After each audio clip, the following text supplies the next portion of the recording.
Hi guys, welcome to a video with me, Raindell. The big boy, King Mont, is coming to War of the Vision. He is a tank, he is a double cost unit, and he's a dang good one at what he does. So today we'll dive into his kit, analyzing it a little bit, and seeing, in my perspective, is it a good investment right now for you guys. And this is one of 3 videos I'll be doing on this guy and what's coming around him. This is the first. Should you go for him? What's his kit? Then I'll have one on the vision card that's going to come in with him. Is that card worth building? Because we know players will be getting it for free. But does it provide enough value to build it? And is it needed if you want to run this guy? So we'll talk about that in a second video. And we'll do a third one, just like I did for 2B and 9S, where I'll be going over theoretical builds for this guy and how you can get the most out of him from a theoretical theory crafting standpoint. So these are all coming in the next couple days. So let's take a look. And then the first thing I want to talk about is his role, right? King Mont will be a physical tank. He will be able to take magic punishment fairly well, but he's not specialized into that. But similar to Warrior of Light, he's a guy that can generate his own hate and thus take the aggro really well. And what he has that a lot of other tanks in the game lack is he provides a lot of utility outside of tanking. He has good buffs and also really a really good ability to debilitate the enemy team. So as long as he's on the field, everybody from your side will be stronger thanks to that. So looking at his stats, even at 99, he's a really tanky boy. He has 4,000 HP, very decent 300 attack, so good overall stats, but if you get him all the way to 120, he becomes kind of insane. Tons of HP, really good attack, not the highest speed, but also not the slowest. He's much faster than tanks in general. And then he has some really good resistances. He's strong against ice, which is a super strong element right now and will become even stronger as time goes on. Then he also has good resistances against slash and missile and piercing, so he can be built for resistance builds and he can be built for defense builds since he has some innate defense as well. So overall, pretty good. His only weaknesses are to water, and obviously that could be Tidus, but then again, he has 25% slash resist, and everything Tidus does is slashing. And then he has some weakness to striking attacks, so a couple characters will be able to leverage that. Then he has move 3, jump 1, but being a ninja sub, he can actually increase his mobility if you need him to be faster. He has a master ability that increases HP and fire attack, although there aren't that many fire characters that can benefit from that. And then he has some AoE resistance, which is pretty cool for a tank, because he's going to be hit no matter what, but he'll mitigate that damage if it's from AoE. In terms of status resistance, he's resistant to poison, which isn't bad, and then stop, which is pretty damn good, but he's not resistant to charm or to disable. So there are a couple important status effects that can still take him out of the fight for a couple turns. So looking at this, I would say for a tank, he has everything he needs, plus a decent amount of attack. Now, he's not a top tier attacker, but with 400 base attack, he can deal some interesting damage and provide value like this as well. Now, let's take a look at his kit a little bit. Okay, so passives. First of all, one of his passives, if you get him to EX job, gives him hate from the get-go. That's just like Dwayne, so he'll enter the fight with a little bit of hate generated already, and that will apply to both fights if you're doing guild battles, for example. So that's a pretty good one, but you need to get him to EX, and then he's double cost, so that's probably going to be rough. This passive otherwise is really good even in its base form because it increases his defense and HP, and like we saw previously, he has 14 defense. With this, he has 26 defense before equipment. That's pretty insane, and then some extra HP on top. So I think no matter what, you're going to want to run this passive. Then the second one you run is going to depend on what you need. I think if you need some more accuracy in attack, perhaps Nightblade Mastery, if he has sort of a striker role in your group. Otherwise, it's probably going to be in between Inner Flame, which is good because he has a lot of high AP cost abilities and abilities that have a high TP cost, so they're going to generate a lot of AP too. Shadowrunner you might see for more agility and possibly accuracy, but I think if you want some mobility, it's probably going to be Shikuchi over that, because extra move and jump for a tank is really critical to get him in front of your team and get him in front of the enemy team faster than your other guys. What I would probably run most of the time is Destiny of Leonis and then Shikuchi. So he gets in front first, and then he has hate. It's the perfect combination for him. Then he's got a couple interesting counter abilities, but really, the one you're going to want to run all the time is Astrologer's Protection, which 20% of the time reduces the damage he takes by 30%. He's a tank, he needs to stay on the field, and I don't think his counter swing will deal massive damage. And then Poison Barb is pretty much a joke. So that's it. And then let's talk about his Limit Burst, because it's a really powerful one, but also one that you might not see often if you're not running bells on him, because 49 AP is a very high, so there are big chances that he doesn't have that much AP before encountering the enemy team. If he does use it though, heal in an area around him, deal some decent damage, again he's not an attacker, and then have 67% chance to inflict Berserk. If you're hitting a high fate target, you're probably going to Berserk all of them. And Berserk, if you don't know what it does, for 3 turns, a Berserk target will do nothing but use basic attacks. During this time, their attack is significantly increased, but they also take double damage. So basically, you're condemning the entire enemy team to death because basic attacks are not relevant in War of the Vision. So no matter the attack increase, they're just going to die. And then, unlike Charm or Sleep, Berserk is not dispelled when enemies take damage, so you're just taking them out, really. It's that strong. But having a 49 AP cost, there's a good chance that, unless you're running bells on your King Mont, if he uses that, he's not doing much for the rest of the fight. So you have to take that into account. Then it also has a pretty short range, so he needs to be in front of the enemy team to use it. So that's it for these abilities. Now let's take a look at his main job. Our King's main job is pretty strong. The first ability is the whole reason why he's a good tank, because he can have hate innately, but he can also generate it throughout the fight using Proclamation. That increases his hate by 12, it's pretty much a standard number for hate generation, and then increases his agility for a couple turns. So he was already decently fast for a tank, but with this, he'll actually get as many turns as most of your characters, so that's not bad. Then he has a Break Physical Barrier.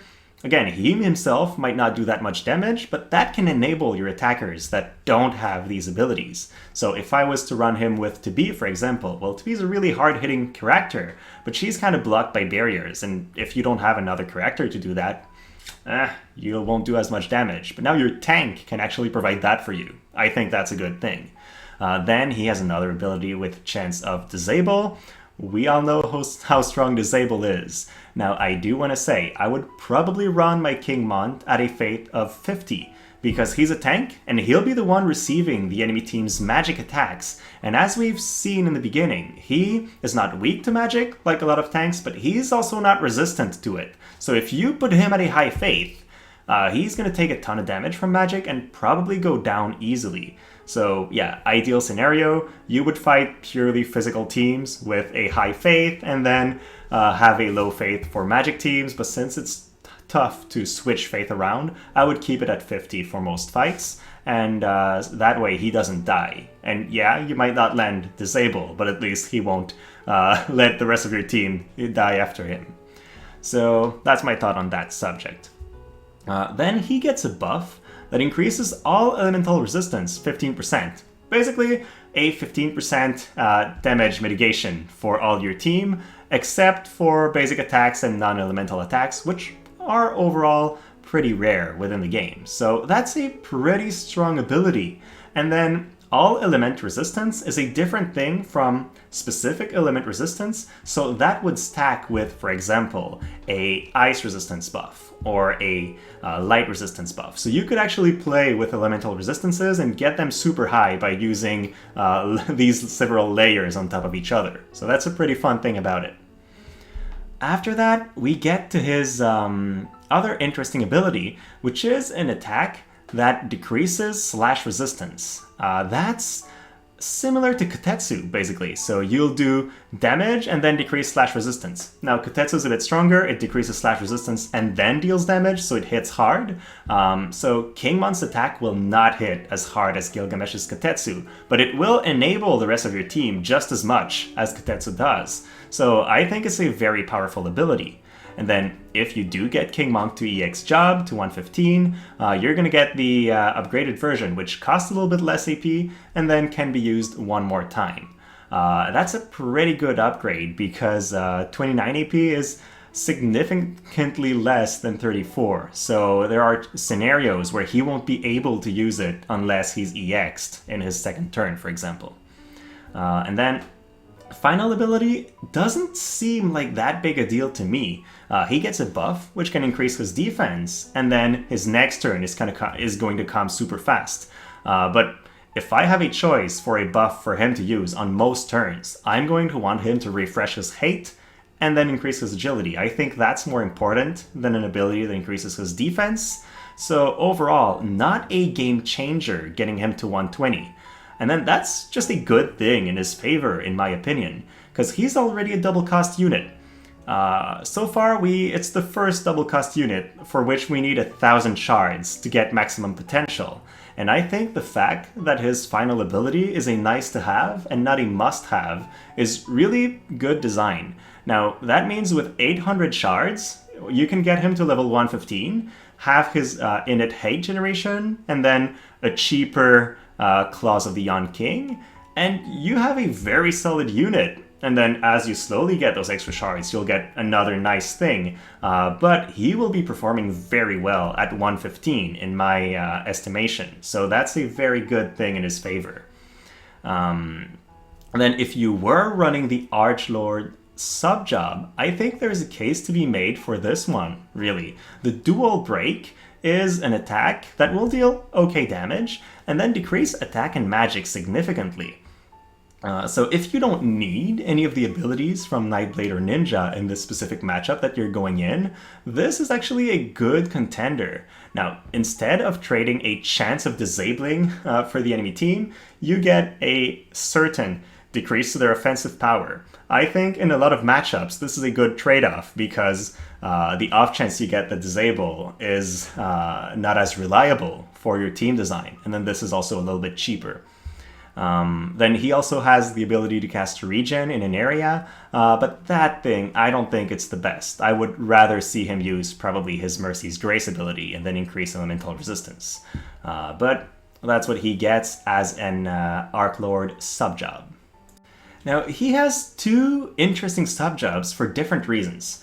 The first one, Nightblade, is great if you want to go for a resistance build. He already has positive piercing resist and missile resist. With double resist on, he gets to 35% pierce and then 40% missile resist before equipment, before vision cards. That means he can do a really decent job as a resistance tank comparable to Whisper in some areas. And that's really cool. Then he gets a chance to stun on attack, which is interesting. And if you're running him in a live PvP setup, you can also use AP Drain to just completely wreck the enemy. Like you're in front of them, and they try to go around you to kill your squishies in the back. And then you're like, sure, reach my squishies with your 0 AP. AP Drain can have some pretty good use, I think, overall. Unless, of course, you're trying to steal AP from the guy with bells on. That will not do much. And then he gets what would be his hardest hitting ability with Spinning Slash, and the ability to decrease healing power. All those have scenarios where they will be good moves to use. Otherwise, in the ninja sub, I would mainly use this, I think, in manual play. I don't think the AI will be able to give you a lot of value out of the sub job, but what you can get out of it is the ability to move with Poison Mist, then get into a critical position. You get the ability to use Katon to deal typeless damage. Now that might be good in some matchups, but in my opinion, if you're running this guy, he's probably not your main damage dealer, so you don't need this that much. And then the other scenario would be in raids. This guy will be super strong with Rain and any other fire/teams, because he can use Dream Within a Dream and then do a 3-hit fire chain ability. And then he can cap those with really high mod abilities as well. So he's got a couple good options really for raids or any kind of content where you try to build heavy chains. That could be some possible future bosses or tower events, possibly. So there will be scenarios where those jobs are good. All 3 of his jobs, I think, have interesting advantages over the others.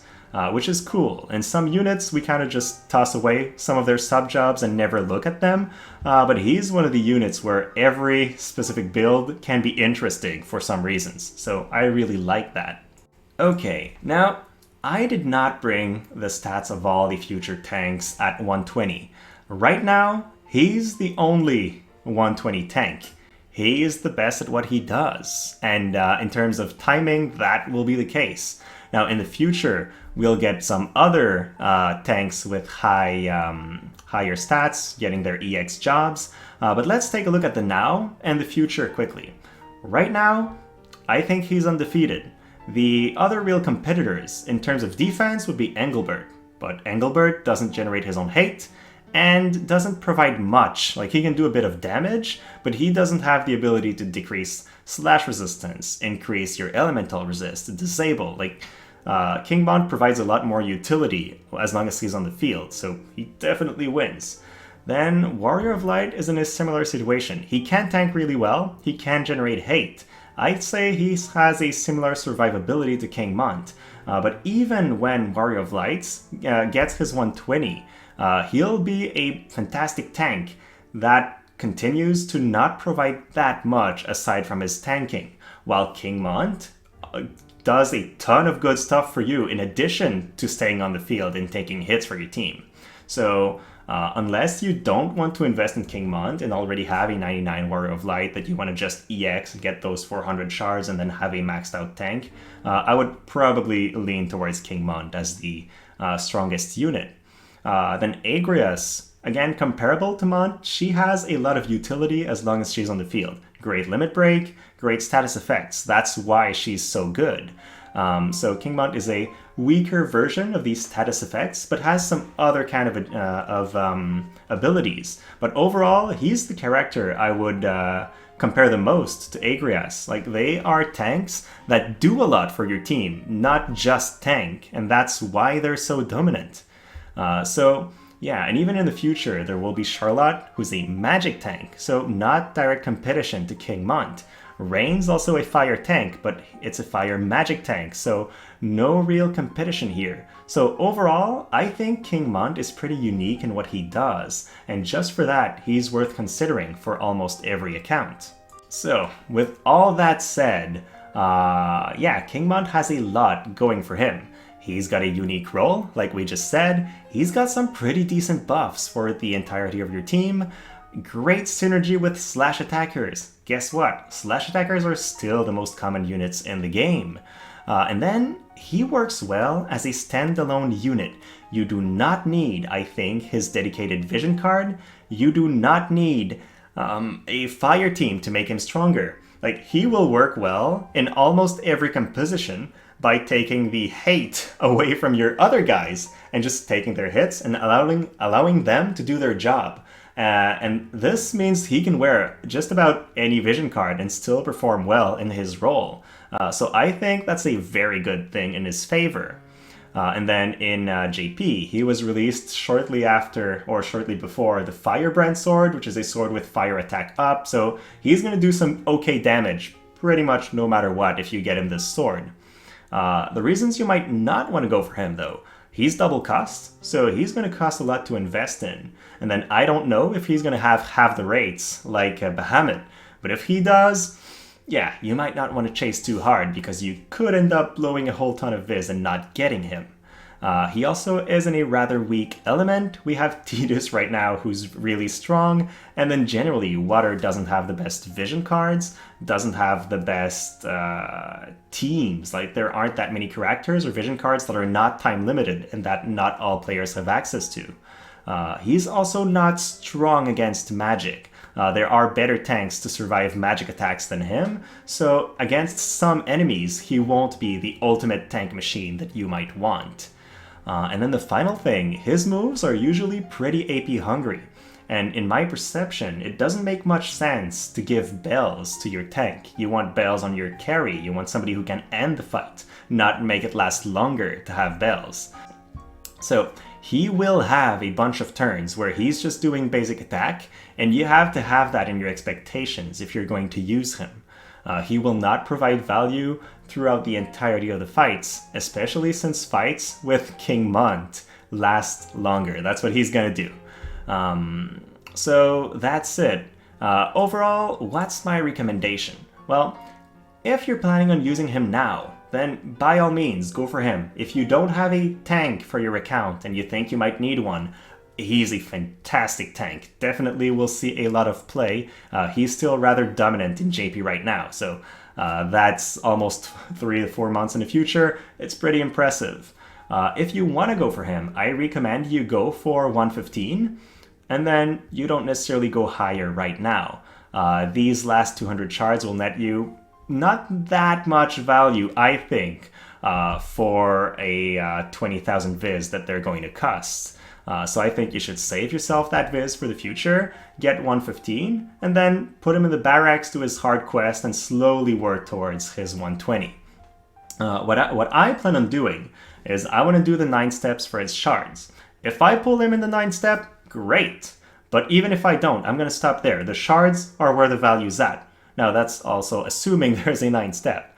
I'll do the daily purchase if there's one, get more of his shards for free. They're double value.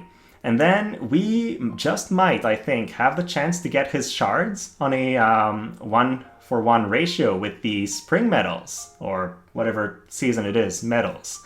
That is going to be great value. If you are a spender, do a couple of those, do 2k pull for vision cards or units, get 100 shards, and then spend those 100 shards on King Mont shards. You'll get a really high value out of it, worth 10,000 vision ore, and then in addition to the pull. So that's a pretty good way to spend if you are a spender. And I think he's going to be way easier to build for spenders than for non-spenders. So that's something that's a little bit unfortunate for the free-to-play players, but he's a double cost unit, and he's going to be long and slow to build for free-to-play. That's just the way the game is designed. So that's also something that might come into your decision-making. Alright, that was it. Well, now you know my plan. I'd be curious to hear your thoughts. Like, obviously, he's a unit that's been anticipated for a while, but right now, we're in the huge stretch where there's a lot of stuff people have been anticipating for a while. We just got out of 2 collaborations, and then shortly after his release, we'll be getting the Dark Helena release. That's also another super highly anticipated unit. And then we'll also be getting the Final Fantasy VII Final Fantasy VII collab in the future. Like, there's so many good stuff coming. Can you afford to invest in a double cost unit right now? Good question. I know I'm not gonna do it. So yeah, what are your guys' thoughts? And then if you like my video, please like and subscribe. It will make it more likely that you see my content in the future. And then, thank you so much. Have a great rest of your day.